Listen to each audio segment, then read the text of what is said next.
right, so next up we get Night of Grudges 2. I think ROH was great in 2005. I think it's probably the best year ever. That's just my opinion. But, it's hard for me to defend the year when they put on shows like this. I mean, this was just not a good show. But it did feature some good things. You had the Colt Cabana, Nigel McGuinness, and their famous Soccer Riot match. Really innovative stuff, really fun, and pretty good intensity, too. It wasn't just a comedy match. All right, so next up we had James Gibson, Homicide, and Spanky, a three-way match for the ROH World Title. Homicide got disqualified, and then Spanky acted like his knee was, he broke his leg or whatever. So they stopped the match. So Gibson was pissed off about it, and then he came out before the main event and said that he wants to be a fighting champion. So Spanky did come out, was kind of selling the leg injury. Then during the match, Spanky, you can see that he was just faking it all along. So it was a pretty entertaining story going into this match. But Gibson and Spanky had better matches than this. Not a good night for Gibson as far as his first world title defense. I thought they could have done a better job booking it. They just complicated this for whatever reason. And then for the pure title, the main event, you had Samoa Joe versus Christopher Daniels. Easily the weakest Samoa Joe Daniels match I've seen. However, I do respect this match. I see what they were doing. They were kind of trying to have more of a pure title match, a different match from that they usually have. So it was pretty methodical. It was really slow. Not a lot of intensity, but pretty smartly wrestled. Crowd really wasn't that into it, but Joe got the win.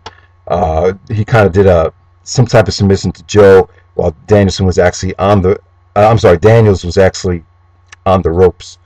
But Danielson didn't have any rope breaks left, so he had to tap out. Okay, so next up we had Dragon Gate Invasion, which is a pretty decent show. I really enjoyed this. Pretty underrated. Homicide and El Generico was really good. You have Nigel McGuinness actually dethroning Samoa Joe to win the pure title. I thought that was a pretty decent match. Not the best Samoa Joe Nigel match, but just another solid match between those two guys. Nigel actually won the match with the Tower of London. Joe put his foot on the rope, but he didn't have a rope break, so that's how Nigel won the pure title. Next up, we got AJ Styles and CIMA Dream match, and I really enjoyed this. As you can see, this is the first time where they actually brought Dragon Gate talent in, and yeah, I mean, this wasn't a great show as far as Dragon Gate showcasing the Dragon Gate talent, but out of all the matches, AJ Styles and CIMA probably stole the show on this event. And then you had James Gibson and Colt Cabana for the ROH World Title, and I thought this was an excellent match. I think it's really underrated. A lot of people bitch about it because it went about 30 minutes. I've seen some pretty bad reviews of this match, but I really enjoyed it, though. I thought Gibson got the best out of Cabana. I thought they made a pretty good combination. And just really, really good stuff. The pretty good title defense from James Gibson. Next up, we get Glory by Honor 4. This show was really tough to sit through. So some highlights from the show. You had Low-Ki and Jay Lethal. They opened up the show with the Fight Without Honor match, which was really good. And then Lethal actually challenged Low-Ki to another match before intermission. So they actually had two matches. So that did take up a lot of time. Nigel McGuinness and Roderick Strong for the pure title. I thought it was pretty good, but easily the weakest Nigel and Roderick Strong match that I've seen. But, it was still good. And then you had James Gibson defending the belt against the returning Bryan Danielson. Danielson just returned from Europe. He kind of was exiled from ROH after he quit, after Austin Aries beat him back in May.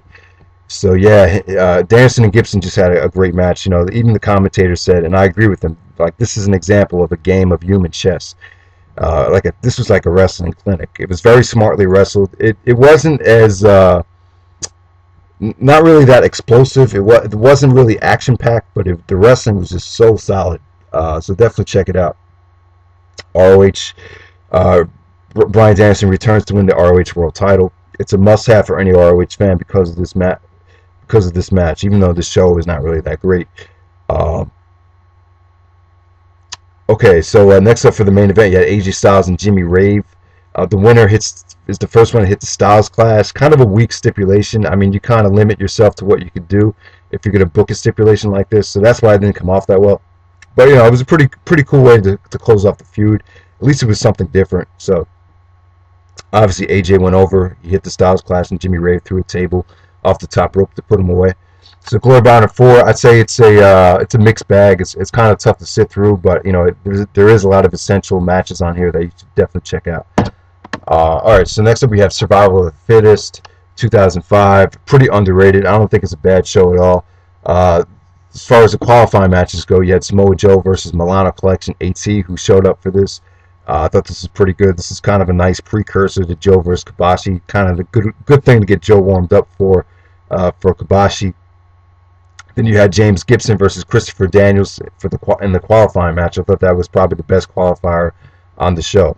Very smartly wrestled. A very nice technical wrestling match. It got a lot of time. A lot of time compared to all the other qualifying matches. And then for the pure title, Nigel and BJ Whitmer, not that good. Nigel's pure title matches were just about trying to get him over as a heel. He wasn't really having great matches. The Survival of the Fittest match, you had Roderick Strong actually going over here. Roderick Strong went over Jay Lethal, Colt Cabana, Austin Aries, Samoa Joe, and Christopher Daniels to win Survival of the Fittest. You actually had Aries and Strong actually teaming up.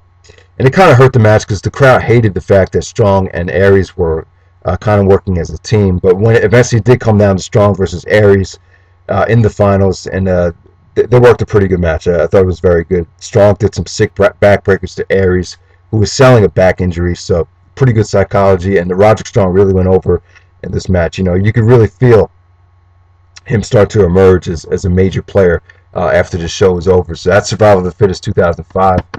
Really good Survival of the Fittest. I think it's underrated. It's not one of the weaker ones in my opinion. Next up we had Joe versus Kobashi. This is not a one-match show. There's some really good stuff in here. Christopher Daniels versus Azrieal versus Matt Sydal. I thought that was excellent. It was a really spotty match, but the crowd was really super hot for that match. I mean, this had an excellent crowd.